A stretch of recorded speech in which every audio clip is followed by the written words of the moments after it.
Welcome everyone to Zero Trust Journey podcast. Yes, it's a video on podcast, and my name is Victor Monga. I am the host of this podcast.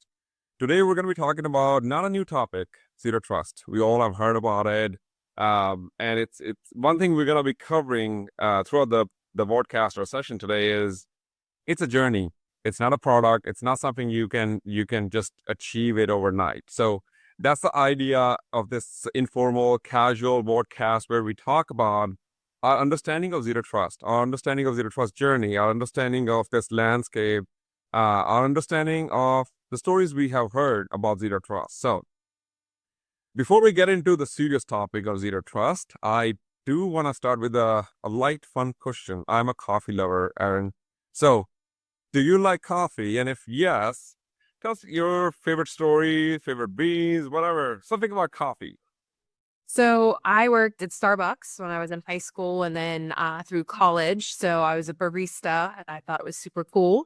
It still is. It's still, Starbucks is the be all end all, I guess. But I'm actually really boring. I just like to drink straight espresso. I'll have like 4 shots of it in the morning. I'm boring now. I don't do sugar or cream or anything like that. But I think that's from my days of, making so many crazy drinks and all the concoctions and crazy orders that people get whenever they come into Starbucks. So that's my coffee story. But I do live and breathe for it in the morning.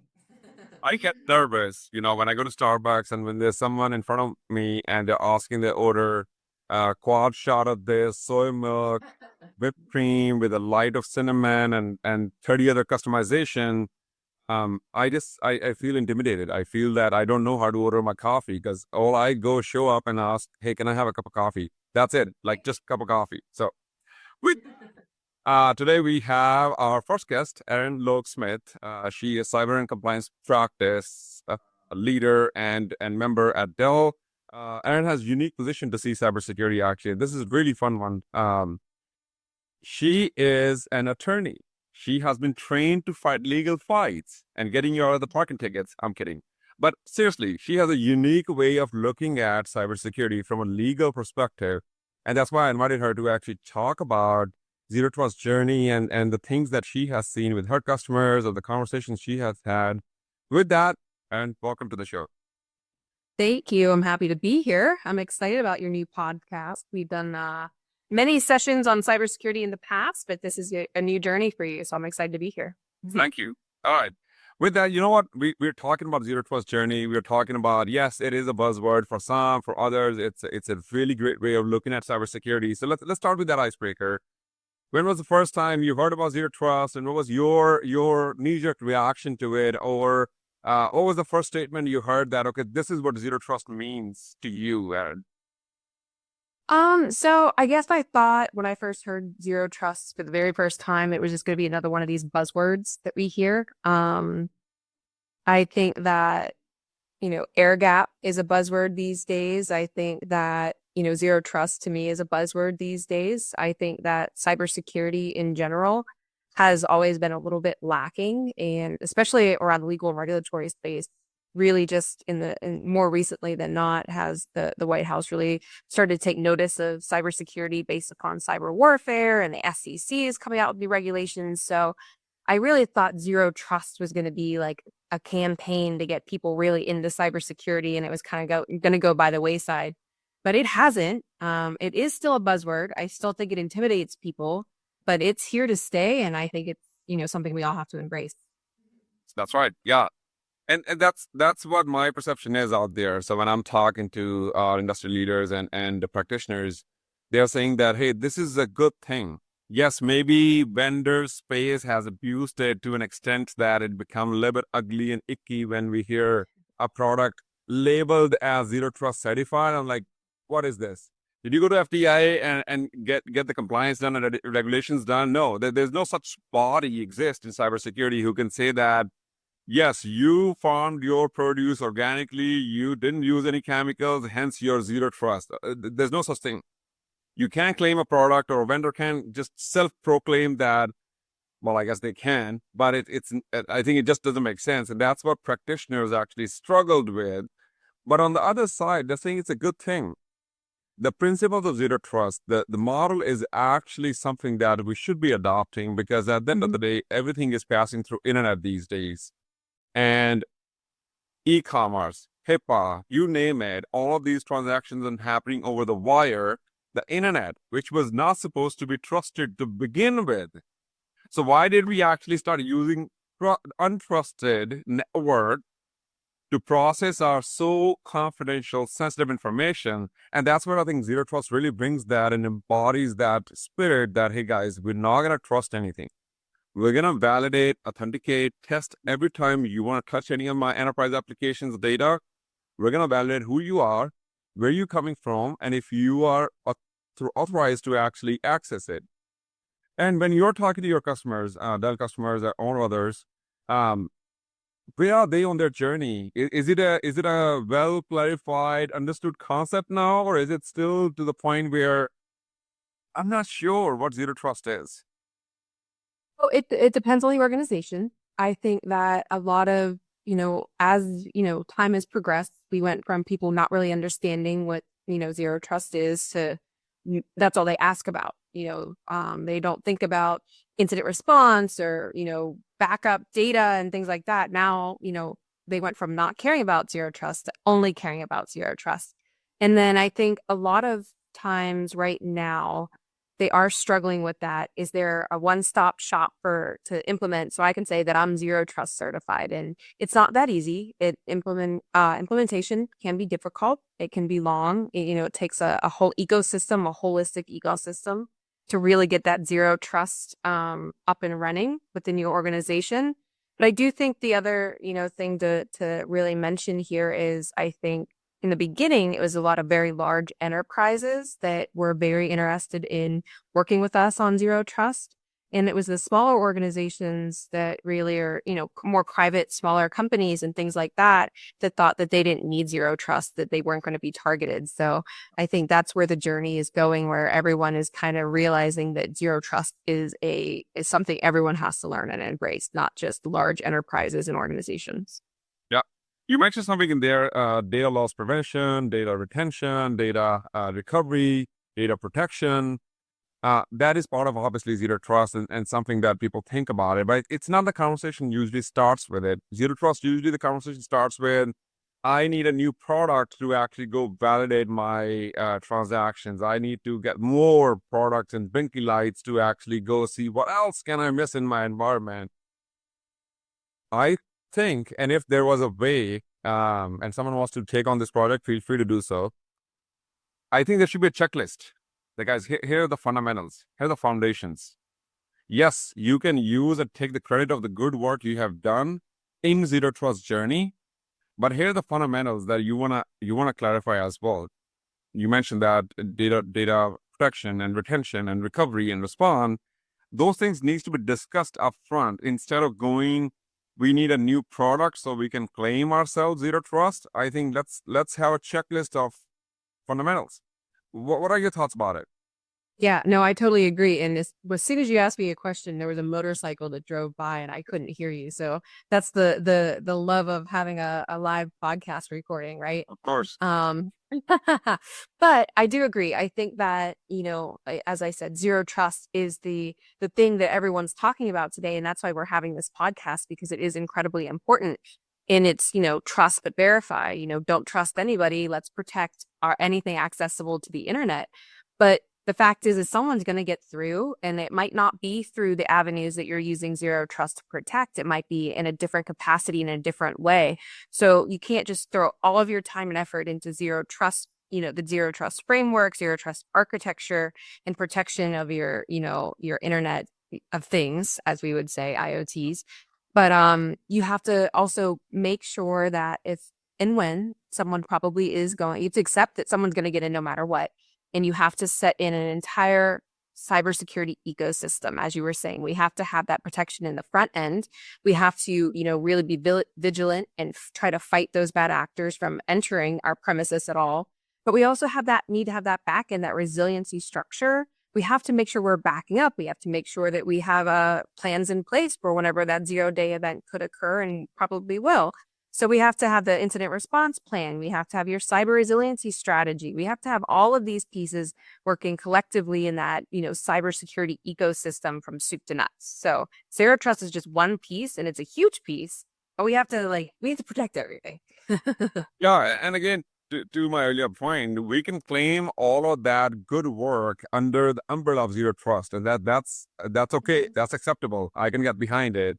I just want to make sure we don't ignore the fundamentals and just run the next blinky light.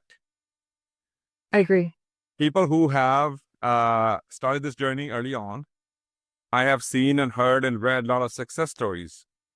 I've also seen and heard and read a lot of failures.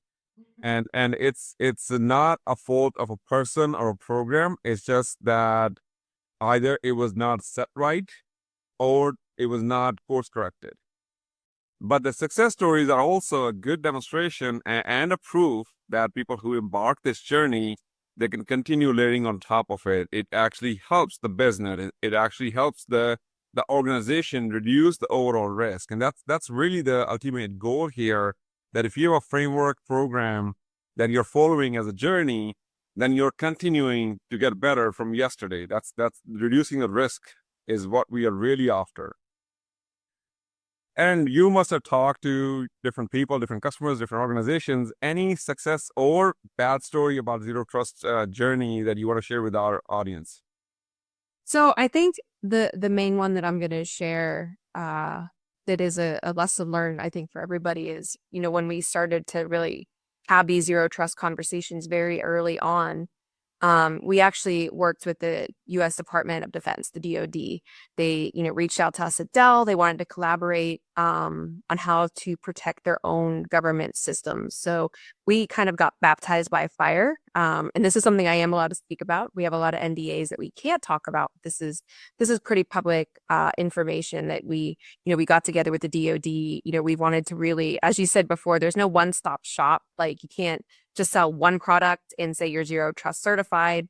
The implementation of multiple products, multiple partners, multiple architectural solutions within environments that the DoD supports across, the country for different avenues of, government, like the Treasury and things like that. So we had to really come up with a comprehensive solution based upon, our partner ecosystem here at Dell and what we offer from a technology perspective. But the difficulties that we had with them was really, making sure that we had the integration complete. We had to, lack of talent. We had to train people on what zero trust was. We had to train people on how to build out all of these, zero trust solutions. And at the end of the day, we actually came up with, it's called Project Fort Zero. So now we have this baseline of working through things with the DoD, like getting their legacy systems up, up to par that, weren't really thought about or built for zero trust. Training people, and even just retaining cybersecurity professionals that can work at that level. But we took this journey that we went on with the DoD as, our first real step and foray into zero trust, which we've worked with, many people, many customers on. But we built this Project Fort Zero and have really built out a framework that is industry standard for government entities. So it is government certified to meet those DoD requirements for zero trust. So it's not a one-stop shop, but the growing pains was learning how to, really encompass, everyone around you. You don't have to, any organization has to realize that they don't have to do it alone. They can reach out to people here at Dell Technologies like me or anyone, there's a lot of other vendors that can really help you. And, there's always going to have to be multiple partners and people involved to really get you into that full scale zero trust framework. Fix a village and all that. Mm. I think that's the key. I think when people are starting their zero trust journey and it can be intimidating that where do I start? There's so much out there. At the same time, the forefathers who coined the terms actually try to provide their as much as clarity they can. But again, there's a lot of noise as well around it. And someone who is starting their journey on zero trust, sometimes it can be seen overwhelming. So to your point, go back to basics, fundamentals, and choose the partners that you trust and continue having a conversation with them that this is what you want to embark your journey or mature your journey. Where do I go from here? What is my next steps? And continue that journey. And again, this is not, again, I'm going to keep stressing on this one. Every episode we record this is not a blinky box. If someone sells you a blinky box that here is zero trust, run fast, away, far, whatever you want to do. Run off. So it's the checkbook. I know, right? Uh, so the zero trust market is also evolving, and a lot of the analysts are also looking at that, how that's going to become. So platform consolidation is happening. I promised my marketing team I will not use this term, but I'm going to. AI is happening. So between AI and platform consolidation, there's this zero trust concept, the program that people are adding to their security program. So what do you see in the trends in the industry that will lead to either as a tipping point where people are using zero trust program as part of their organization bare minimum, or it can become like, okay, this is going to be the threshold. If you meet this, then you should embark, or otherwise it just doesn't make sense for you. Like something what CMMC tried and people are still struggling with it. Is it going to be one of those, or is it going to be something that people are really adopting it because it just makes sense? The tactical program is not a compliance program. Yeah. So my thoughts. Yeah, loaded question. Sorry. Yeah, no, I'm thinking through it. I think my thoughts really are people.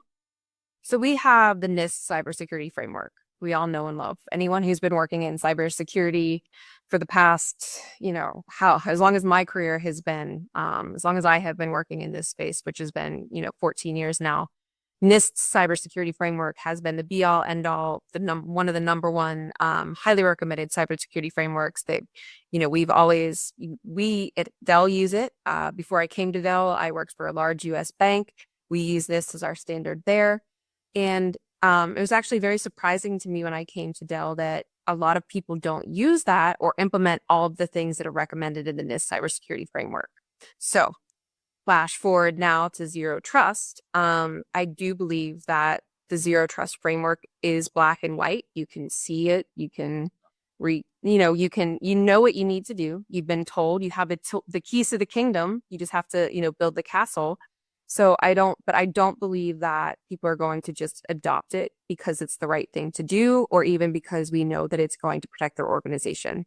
NIST still isn't a regulatory standard. It is a recommendation. It is not a requirement.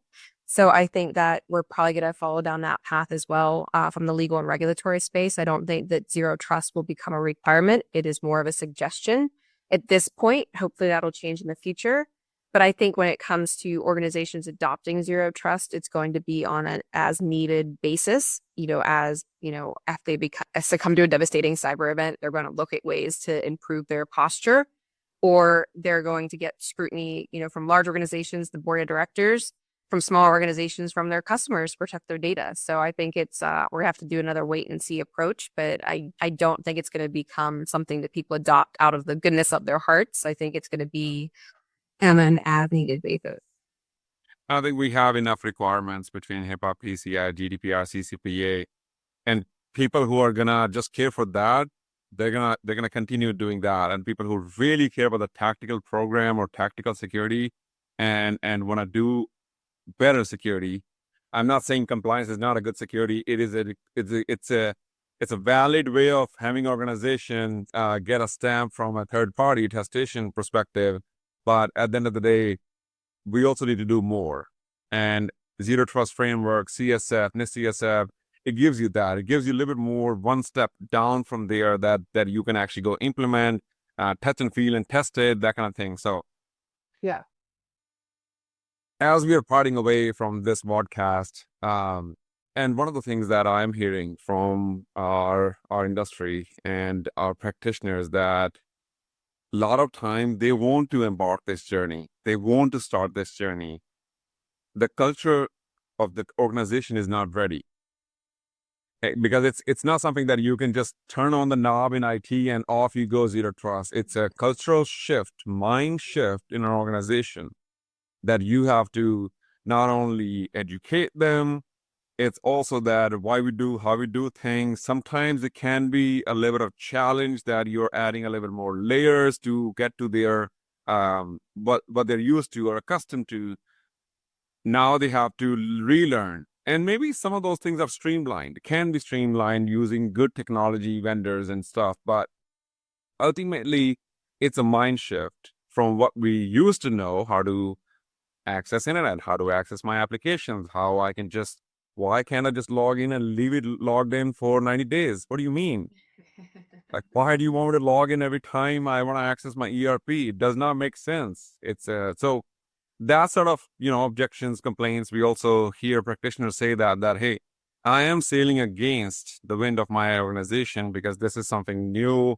Non-IT, non-security people just don't get it. They're like, we sure, here comes the security and you turn and disrupt my day job. So any advice, anything that you have seen that worked for organizations, for people that they can use and maybe even bite size, they can start with their journey?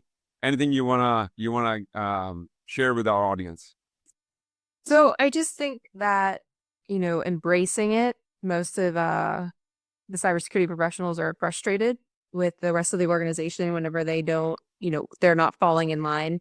I know a major complaint that I've heard is especially, and if you're an executive and you're watching this, keep this in mind, because a lot of executives feel that they should be, opted out of these zero trust rules, that they should be trusted, they're of a level in the organization that they don't need to be authenticated, that they're not going to cause a problem. So they get, it seems like executives sometimes get a little bit out of shape about adding these zero trust principles because it can hinder their day job.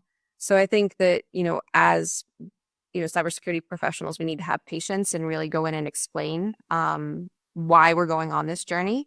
And then we have to, anyone who's not a cybersecurity professional, you have to, just turning on the news, you'll see, again, this has been going on, the tides have been changing.